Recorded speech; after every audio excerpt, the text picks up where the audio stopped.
Azur Filam, j'ai oublié Azur. J'aimerais bien apprendre le kabyle, c'est tellement beau. J'ai toujours écouté Ait Mengelet quand j'étais étudiant à Boumerdès. Je comprenais rien, mais c'est beau, c'était magnifique jusqu'à présent. On aime beaucoup les langues qu'on ne comprend pas, mais je trouve que le kabyle c'est beau, surtout Ait Mengelet quand il chante. C'est plein de... Même ma mère, elle me dit elle aimait Ait Mengelet. Que je salue Ait Mengelet. Je ne sais pas s'il est encore en vie, je l'espère. Cet homme qui a fait tellement de choses pour sa dachara, pour son village, on aimerait bien avoir beaucoup d'Algériens comme lui. Je le salue, je le félicite et je l'encourage. Donc, chaque quartier va choisir 3 qui vont sensibiliser, qui vont préparer, qui vont éduquer les gens, leur apprendre cette notion de laisser le pouvoir, mais de le contrôler, c'est mieux que de vouloir l'enlever. Parce que la nature a horreur du vide. Et le Hirak, jusqu'à présent, il ne fait que perdre ses militants un par un. Ils sont encore emprisonnés chaque jour. Et puis même ceux qui sont à l'étranger, il les ramène comme des pigeons. Vous voyez, le peuple algérien a contre lui tout le monde, à l'étranger, à l'intérieur. Le DRS contre lui, une grande partie de l'armée, les riches. Qu'est-ce que vous voulez faire? En plus, vous n'êtes même pas organisés. Mes frères et sœurs, réveillez-vous. On ne peut pas descendre plus. Vous êtes en train de jouer avec le feu. Réellement. Et puis je vous demande d'essayer ça, 1 semaine ou 2. S'il n'y a rien, là vous avez raison. Peut-être qu'il faut essayer ça 1 mois, je ne sais pas. Mais au moins faites une sortie. Je suis sûr que vous allez voir le résultat, le lendemain. Et je l'espère. Sinon, vous avez raison, je retire ce que j'ai dit. Mais qui ne risque rien n'a rien. Et vous ne prenez aucun risque en faisant ça. Vous risquez seulement, vous vous donnez une chance d'arranger votre pays pour vous et pour vos enfants et vos proches et ceux que vous aimez. Donc, il faut sortir le plus tôt possible par million et commencer à bâtir cette association qui pourrait être, qui n'est pas là pour menacer le pouvoir. Au contraire, si on prend au niveau par exemple d'une Beledia, qu'est-ce qu'ils vont faire, mes frères et sœurs qui sont choisis dans les quartiers, ils vont automatiquement élire une association au niveau de la Beledia, de plusieurs quartiers. Et qu'est-ce qu'ils vont faire? Ils vont commencer à travailler avec les gens qui sont dans la Beledia, ceux qui sont en poste. Ils vont travailler concrètement. Eux, ils vont apprendre à savoir ce qui se passe dans la Beledia. Les gens de la Beledia, s'ils ont été mauvais jusqu'à présent, ils vont savoir qu'il y a de bons Algériens et qu'ils les aiment. Il ne faudrait pas qu'il y ait de la haine entre ceux qui sont élus et ceux qui sont choisis par le peuple et ceux qui sont déjà en poste. Non. On doit tenir le même raisonnement. Restez mes frères et sœurs, ceux qui sont dans la Beledia, mais travaillons ensemble. Essayons d'arrêter l'hémorragie au niveau de Beledia. Essayons de recenser tout ce qu'elle a le Beledia, comme bien, comme projet, comme budget, les postes. Essayons d'arrêter l'hémorragie et puis la Beledia elle va recommencer à prendre de la santé et à se mettre debout. Et on fait la même chose. Les Belediat, les élus des Belediat vont avoir une commission au niveau de la wilaya et puis ça va aller à l'échelle nationale. Et un jour, peut-être dans pas longtemps, il y aura à l'échelle de l'Algérie, il y aura des millions qui vont adhérer à cette commission. Mais ils ne menaceront jamais le pouvoir. Et qu'est-ce qui va se passer au niveau de la Beledia? Il va y avoir des échanges, un échange de confiance et d'amour et de respect entre les Algériens. Ils vont commencer à travailler ensemble pour la Beledia, et après pour la Daïra, et pour la Wilaya, et pour l'Algérie. Et ça se passera de même entre mes frères Tabou, Bouchechi, tous les leaders, et ceux qui sont au pouvoir peut-être. D'accord? Ils vont commencer à travailler ensemble. Et puis, n'oubliez pas qu'on aura les commissions, on aura plein de systèmes informatisés et on utilisera tous les moyens modernes pour suivre le moindre dinar où est-ce qu'il va. Et puis, on va pardonner à nos frères qui ont pris l'argent du pays. On va les laisser investir. ils vont investir et la stabilité va ramener des investisseurs de l'étranger. Et l'Algérie va changer en quelques semaines. Vous allez voir le changement. On va faire régler les problèmes urgents, le feu, le corona, problème de l'eau, etc. Tout le monde va participer. Et dès qu'on aura fini ça, on va se lancer, comme se lance un sprinter qui fait les 100 mètres. Il n'attend que le coup de départ pour se lancer vers la ligne d'arrivée et battre le record. Et l'Algérie, moi je suis certain, wallahu a'lam, que l'Algérie va réussir si elle fait ce choix, et elle va servir de modèle à toute l'humanité, parce qu'il n'y a jamais eu un modèle pareil, à part le modèle de Mohammed et le Khulafa Rashidin. Après Ali, Muawiyah a commencé à désobéir à Ali, et après ça a été la descente vers l'enfer jusqu'à présent. Les musulmans n'ont pas cessé de s'entretuer pour le pouvoir, et le prophète l'avait dit, parce qu'on doit toujours respecter celui qui est au pouvoir, pour éviter les bains de sang. Ce n'est pas pour ses beaux yeux, non. Si Allah voulait détruire le pharaon, il l'aurait fait, mais il l'a laissé. Ça veut dire que ne dérangez pas les gens du pouvoir. Obéissez, et si vous êtes bien, ils vont s'arranger, et puis vous aurez des gens au pouvoir qui seront bien. Ceux qui veulent le khilafa musulman, elle viendra quand la population la méritera. Est-ce que nous sommes en état d'avoir une khilafa musulmane? Tous les musulmans du monde, c'est les derniers du monde actuellement, ils n'obéissent pas à Allah, ils ne font pas de bien, ils ne font rien. Alors que Allah demande la foi et la bonne action, on fait exactement le contraire. Tous les musulmans du monde. Sauf quelques individualités qui n'ont pas d'impact. On ne voit pas leur impact. Ils devraient au moins parler, ils devraient au moins faire ce qu'ils doivent faire. Chaque musulman doit ordonner le bien, interdire le mal et arranger lui-même, entre lui et Allah, et autour de lui aussi loin qu'il peut. Donc, cette commission, elle va atteindre ce qu'elle va atteindre.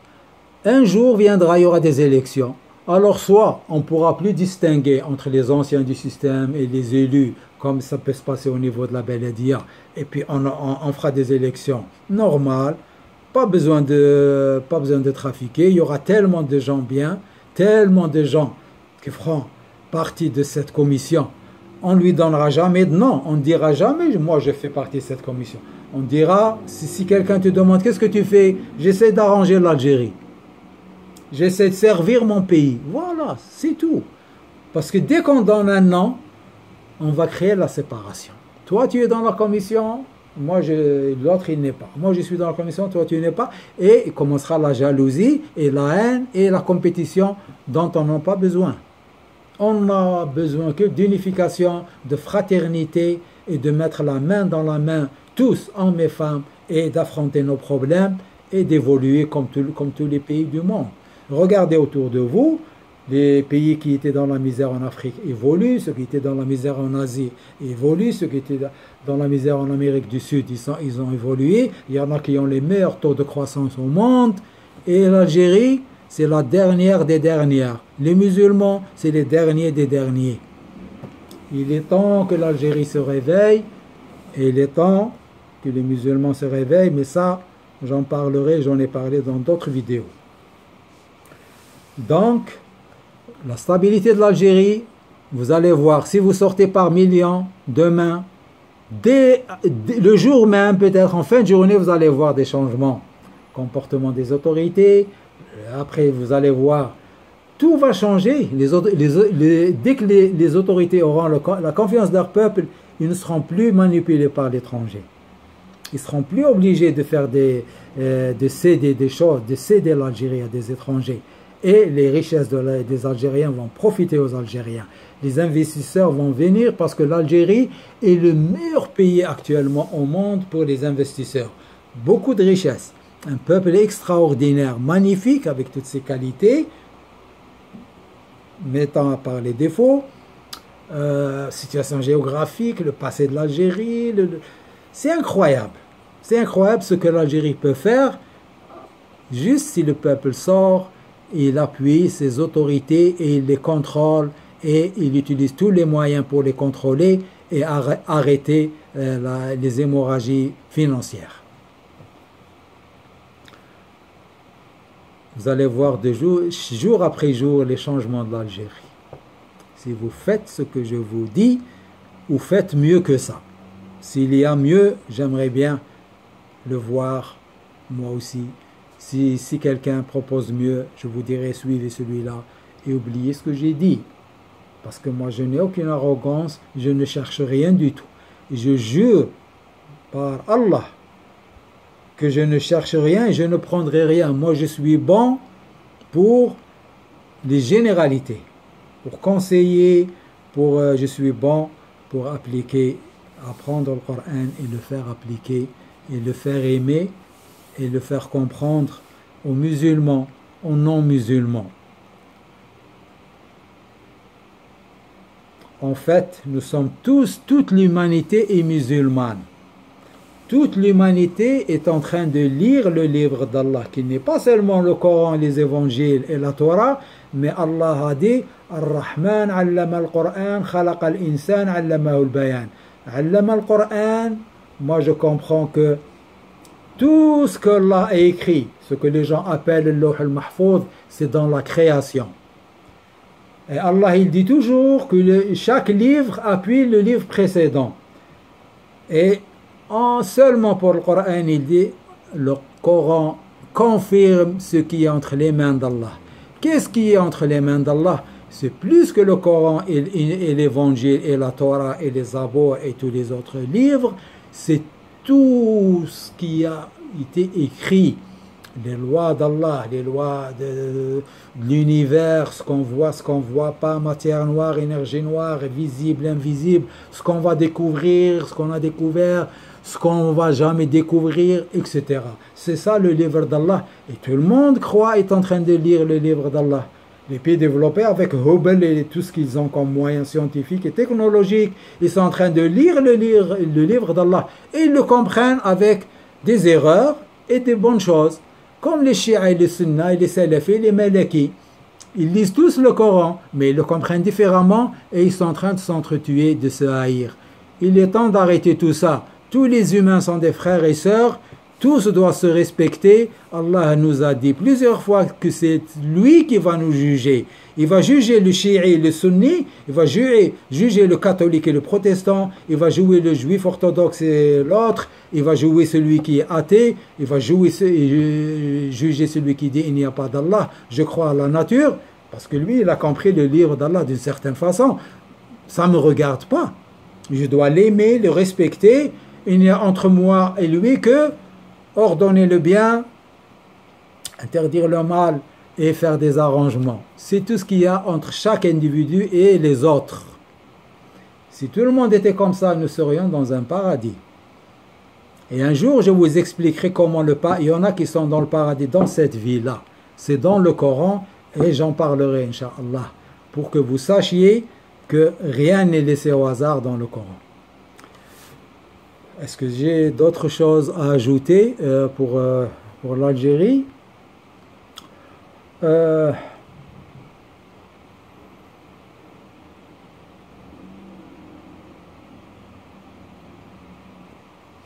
Donc je disais que un jour où il y aura des élections, qu'est-ce qui va se passer?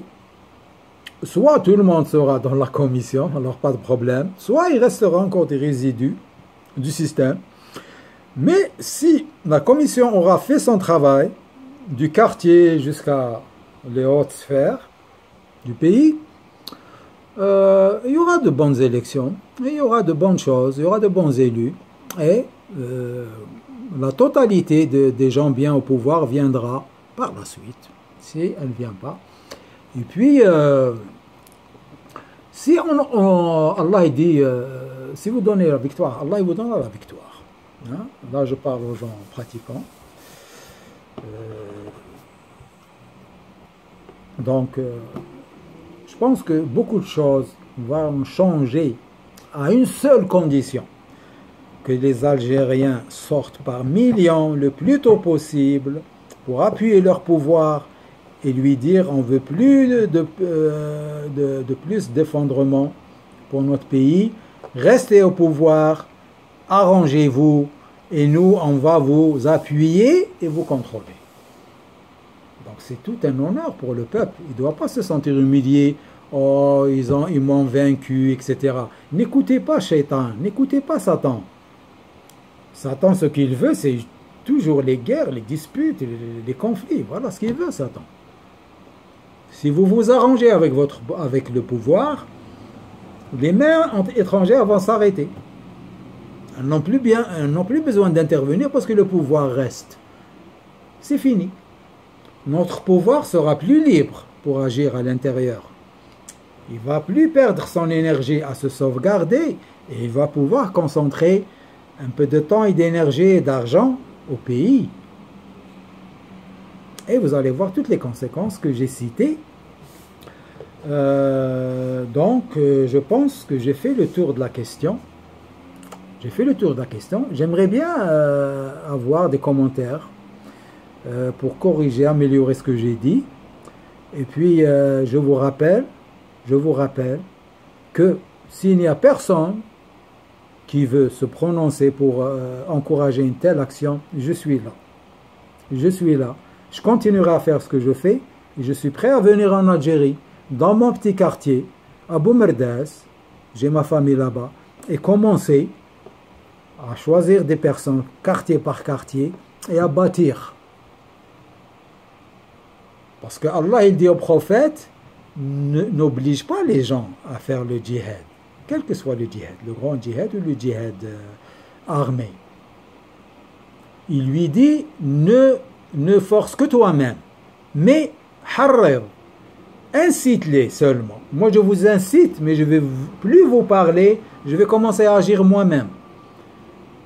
Je vais bientôt avoir une semaine de congé, et je viendrai en Algérie. Si Allah me permet et m'appuie, je vais commencer. Peut-être je vais constater que c'est un projet impossible. Peut-être qu'il va se faire plus tard. Mais moi je suis convaincu que c'est le meilleur chemin à prendre actuellement, c'est ce que je vois. Lorsque je lis le Coran, je comprends des choses, mais des fois, le lendemain, je vois que je me suis trompé. Voyez-vous? Donc, personne ne détient la vérité, mais on est obligé d'essayer quelque chose. On ne peut pas rester les bras croisés. C'est à force d'essayer, à force de forger, qu'on devient forgeron. À force de faire des erreurs, qu'on finit par réussir, par ne plus faire d'erreurs. Donc, j'appelle mes frères et sœurs algériens, et surtout mes leaders dont je suis fier, les Kabyles, je les appelle à continuer leur travail comme le fait la GSK qui est leader dans le foot, à mener le peuple algérien vers le droit chemin. Et je suis sûr que vous allez vous remettre en cause et arrêter se dégager tous, ça ne mène à rien. Vous voyez ce que ça a donné, ce que ça donne, et vous imaginez ce que ça va donner. Si vous faites, comme on appelle, une extrapolation, vous allez voir ce qui attend l'Algérie. Et personne ne souhaite ça. Et ceux qui pensent que Allah est avec le peuple, ils se trompent, parce qu'il n'y a aucun signe. Au contraire, tout est contre cette idée. La nature, les virus, les incendies, le manque d'eau, le manque de nourriture. Montrez-moi un signe que Allah est avec le Hira qui dit dégagez tous. Montrez-moi un signe, moi je vais tout arrêter.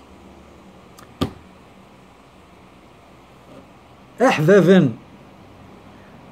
Azul Wallah hamlakhkum. Je suis en train d'utiliser tous les mots que je connais. Je compte sur vous, mes frères et sœurs kabyles, parce que cette vidéo est spécialement pour vous.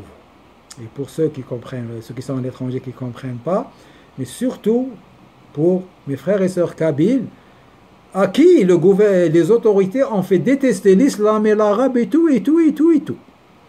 Alors que les Canadiens ici, ils disent, pour les émigrés, ils disent c'est un enrichissement pour nous. Et les Canadiens sont tellement évolués, pour eux, tout ce qu'ils apprennent, c'est une évolution. Pour moi, c'est un enrichissement, la langue kabyle. Pour le kabyle, l'arabe doit être un enrichissement. Surtout que c'est la langue du Coran. Et un arabe, c'est un enrichissement pour un amazir et inversement. Nous sommes à 99% amazir, logiquement, hein, vu le peu d'arabes qui sont venus. Mais peu importe, moi, depuis que j'étais étudiant, je n'ai jamais accordé d'importance à la nationalité. Ce n'est que des systèmes administratifs pour... C'est comme les divisions des wilayas, des daïras. Les pays, c'est la même chose. Nous sommes tous des enfants d'Adam.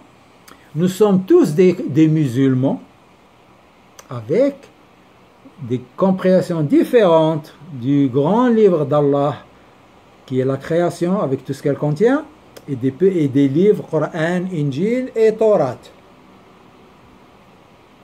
Nous faisons les mêmes erreurs que font les chiites et les sunnas qui n'ont pas à se nommer ainsi, c'est juste des musulmans. Les catholiques et les protestants, c'est juste des musulmans. Ils n'ont pas à dire je suis catholique, je suis protestant. Qu'est-ce que ça a fait? Ça a fait des guerres et des milliers, des millions peut-être de morts parmi les catholiques, les protestants, entre Shia et Sunna. Ça n'a rien fait de bien. Il faut tirer le frein à main et changer de direction, faire marche arrière. Ça, c'est ce que doit faire l'humanité. C'est la même chose que ce que doivent faire les Algériens. Il est temps, d'ailleurs beaucoup de gens après le coronavirus, dans le monde entier, ils ont commencé à remettre en cause tout le système économique financier du monde, qui n'est pas basé sur l'agrément d'Allah.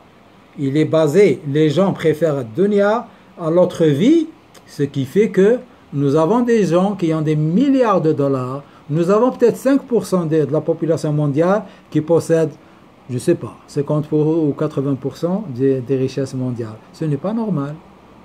Ce n'est pas normal. Tant qu'il y a un humain qui a faim ou soif ou froid sur Terre, nous aurons des comptes à rendre. À commencer par moi-même. Je ne dois pas avoir d'argent dans mon compte alors qu'il y a des gens qui ont faim, qui ont soif. Je ne dois pas avoir plus que ce dont j'ai besoin. C'est ça, c'est cela que Allah appelle yunfiquna fi sabilillah. C'est ça. Si quelqu'un ramasse beaucoup d'argent, surtout s'il est musulman, ça veut dire qu'il ne fait pas confiance à Allah.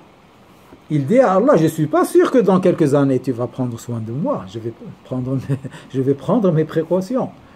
Celui-là manque, sa foi est très diminuée. Du temps du prophète, les Sahaba lui demandaient est-ce qu'ils avaient besoin de garder la nourriture pour le lendemain. Ils voyaient en ça un manque de confiance en Allah. Et Allah, il a résolu, il a répondu à cette question en disant à ceux qui meurent qu'ils laissent à leurs épouses assez pour une année. Donc tu peux garder maximum pour une année. Par exemple, vous voyez comment tout le savoir est dans le Coran al-Karim. Tu peux garder jusqu'à une année, pas plus. Tu ne sais même pas si tu vas vivre la prochaine minute, alors que tu prives des pauvres, des gens qui meurent de faim et de soif, de nourriture et d'eau. Allah te jugera pour ça. Toi qui te crois musulman est supérieur à celui qui ne fait pas Ramadan et celui qui ne fait pas salat. Et salat et zakat, ce n'est pas juste les piliers. Toute notre vie doit être salat et zakat. Ça, c'est dans le Coran. J'en ai parlé, j'en reparlerai plus spécifiquement. Juste pour ça. Parce que j'ai dit beaucoup de choses dans des vidéos. C'était un peu mélangé. Maintenant, je vais refaire ce que j'ai dit. Je vais le clarifier par vidéo. Et j'ai des millions de choses à dire. En me contentant de ordonner le bien, interdire le mal et faire des arrangements entre moi et mes semblables, entre mes semblables, autorité et population. Donc, vous voyez mes frères et sœurs que les gens qui ont pensé après le virus corona, les pays développés, ils commencent à penser à remettre en cause leur système. Effectivement, Monsieur Amazon n'a pas à stocker des milliards de dollars alors que des gens meurent de faim et de soif. Je conçois qu'il y ait des projets s'il veut aller dans l'espace, Peut-être qu'il y a du bien dans ça, je ne sais pas. Mais il faut faire des dons réguliers. 1 dollar, 5 dollars, 10 dollars mensuellement, 1 million de dollars, chacun selon ses moyens, pour les gens, pour qu'il n'y ait pas un seul humain qui n'ait pas à manger, à boire et avoir un peu de confort. Vous voyez que je suis allé très loin, c'est pour vous montrer que tout le monde est remis en cause. Le monde et les Algériens sont compris dans ce monde. Remettez-vous en cause avant qu'il ne soit trop tard. Si vous n'êtes pas d'accord avec ce que je dis, je vous prie sincèrement, mes frères et mes sœurs, de me le dire à travers vos commentaires constructifs afin que j'ajuste des choses et puis que je clarifie des choses. Moi, je suis très bien au Canada. Je suis comme un prince. Seul Allah sait dans quel état je suis. Je suis dans un paradis. Pour vous dire le dernier mot. Ça peut ne pas durer, mais ce que je sais, c'est que je suis dans un paradis et je suis prêt à tout laisser et à venir goûter un petit peu l'enfer en Algérie parce que ce n'est rien par rapport à l'enfer de l'au-delà. J'espère avoir été clair. Et j'attends vos commentaires et j'attends que les Algériens sortent par millions dans les rues. Et j'ai demandé et je demande ça à tous les musulmans de sortir par millions, appuyer leurs autorités et à demander à leurs autorités de régler leurs problèmes immédiats et de régler les problèmes qu'il y a entre les musulmans et de tisser des liens de fraternité entre les chiites et les sunnas, les salafis et les X et les 6 qui se sont donné de noms que dont Allah n'a rien dit.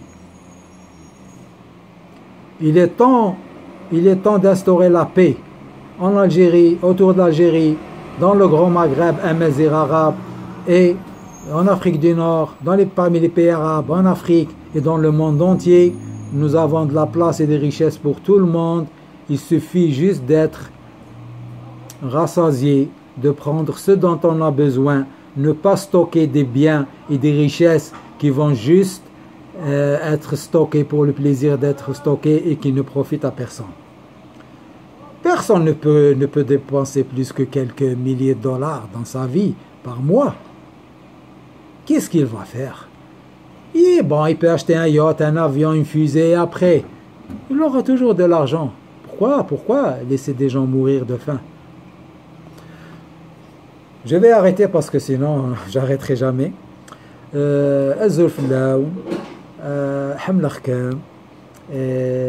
J'attends vos commentaires. Et je vous salue fraternellement. Et salam alaikum à mes frères kabyles et sœurs qui pratiquent l'islam. Et vous êtes tous musulmans, que vous le vouliez ou non. Parce que vous êtes soumis aux lois d'Allah. Malgré vous. Allah a voulu que vous ayez besoin de manger et de boire. Vous buvez, vous mangez. Vous soumettez aux lois d'Allah. Etc. Tout ce que vous faites, vous êtes soumis à Allah. Vous avez envie de gagner de l'argent. Allah l'a dit. Il nous a fait aimer ça. On est soumis à lui. Tout le monde est musulman à différents degrés. Tout est gradué dans la vie. Soyez parmi les mieux gradués. Je vous salue. Salam alaikum.